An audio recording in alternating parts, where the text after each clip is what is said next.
Well, you remember when I told you the wall angle was all attached with screws. Now over here I've got screws, and so those are going to be easy enough to undo. You see here's some wall angle with screws. But on this back wall it was sheetrock nails, and look over here, sheetrock nails. I got to be real careful with that because when the crown molding gets installed, the crown molding is going, the bottom of it's going to start about there, and it's going to go up to the ceiling this way, like that. So all of these nail hole areas are going to be exposed now. I don't want to get a putty knife and start scraping up and prying there with a nail puller or anything like that. I'm going to have to, I don't know quite yet how I'm going to get those out without marking up the cabinet anymore, and I have to, okay? Because the idea is to remove these sheetrock nails cleanly so that then there's only going to be a nail hole there, and then you can take a putty stick and match up to your stain on your oak cabinets here, or whatever color, whatever type of cabinet you have. They have different putty sticks at the hardware store, different colors, and you can putty those up, and you just fill up the nail hole with a little screwdriver and scrape it off, and it looks good. Okay, but I'm going to give you a little tip. Now see here, this wall angle was installed with sheetrock nails, and if they're not in studs, you can take a putty knife and pry in the back side and loosen it up and get the nail out. But what if your nail is in a stud, a sheetrock nail? I couldn't dig it out, and you can't really see it from there, but I couldn't take a nail puller and dig out the nail from the front side because the head just kind of moves. And I could take it and gouge up the sheetrock, then I've got another patch there, and do the same thing over here, because you remember when I remove this wall angle here, this ceiling, this sheetrock here has to be floated from here up higher. And so I could do that, but here's another tip for you. I had a sheetrock nail there, and the head, I just took it a big fat nail set, and I took it right there and tapped in the nail right through the T-bar, the back side of that, and it went right through. I did the same thing over here, smashed it through. Okay, now I can loosen that up, wedge this up, and pull that out. Now that tip I just gave you to tap those nails through, sometimes that works. You might not have a wall angle that needs to be removed, but you might have something else that needs to be removed. If you can't get the head out, or a finished nail, if you can't pull it out, just countersink it and sink it in like that, and then you can remove your trim. Now it's slow going taking this wall angle off because I had it attached with sheetrock nails. Well, I got it to this point, and you see there's a sheetrock nail there that I want to pull out, but I don't have a little flat bar to pull that out, and I can't really pull it out with pliers. Even if I got my pliers up there like that, I can't pull straight out, and I don't want to wedge it down. Then I put a mark in there. Now this is oak, so it's a little bit harder than like birch or alders, different things like that. So what I'm going to do is I'm going to wedge my nail puller underneath it, but in order to do that, I need to pry down on here to pull it out. So I'm going to just take a putty knife. I'm going to set it here like that. Then I'm going to put my nail puller up here, tap it in with my hammer. Now I can pry down on it because I'm flat with that, right? Now I'm pretty much flat there. If you wanted, you could put it this way, so you're right up there like that. Okay. Now I'm gonna have to push it up in there, and see, I gotta get my hammer up in there. I gotta tap it up further. Because with sheetrock nails, the head wants to slide. So if you don't want to move it like that because you're afraid you're gonna mark up your cabinet there, you can put it flat and pry down on it like that. There it is. Now see, we still have that nail hole, but see, there's no pry marks on here or anything, and that's going to be easy to fill up with some putty stick.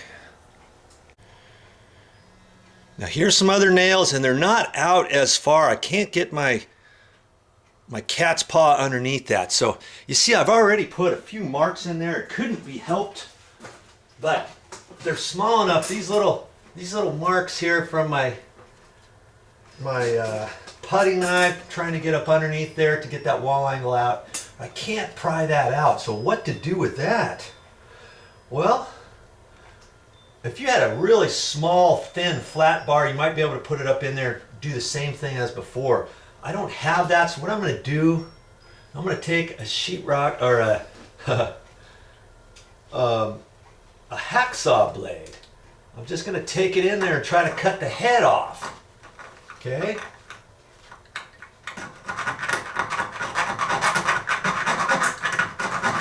I try to do it in such a way, the nail's got to be out far enough so that I don't hit the backside of the hacksaw blade on the cabinet, because we want this top bit finished too, okay? So I've got to keep it close on the outside of the cabinet so I'm not rubbing the cabinet.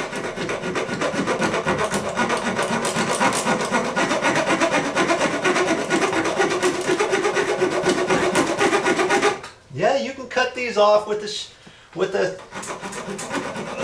hacksaw. Just be careful and go slow.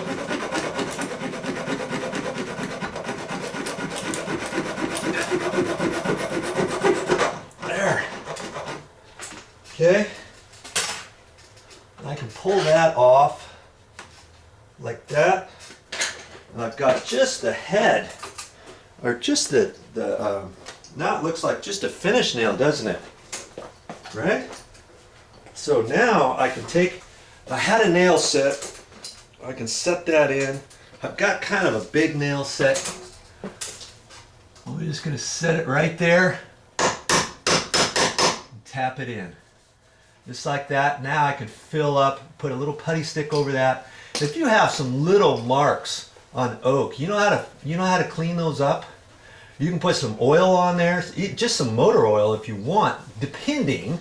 Wipe some on there, or some Old English it's called, and that's good for touch-up marks as well. Or you can even get some felt tip pins, you know, some brown, they got different ones at the store, and you might be able to do something like that. But a little bit of stain works good, some dark brown stain, and you're just going to put a little bit on there, Old English, whatever, okay? And I got another head there. Guess I'm going to get rid of that one. So I got my putty knife up in there. I pulled this out far enough to get my screwdriver in there. It was like that, and I got just enough to get that out a little bit, and then put the putty knife up here so I didn't scratch anything any worse than I had to. Okay, once I get it up that far, I can now take my cat's paw nail puller, run it this way. And see that? When I pull that, the T-bar, the wall angle is generally thin enough to pull right over a sheetrock nail head. And it pulled out the nail head just enough, you know, to where I can get in there with a hacksaw. Might have to tweak that nail from the other side, whatever. And then I can get the hacksaw in there. And sometimes you can pry this out far enough to get to the other nail without too much of a hassle, you know. If you get it up far enough, then you can get the nail puller in there to tap on that and get it out. Yeah. I'll have to keep on working on that, but you get the point. Okay, just be careful with that when you've got sheetrock nails, especially if you're trying to save your cabinet edge. basically trying to get you to learn how to use your tools properly.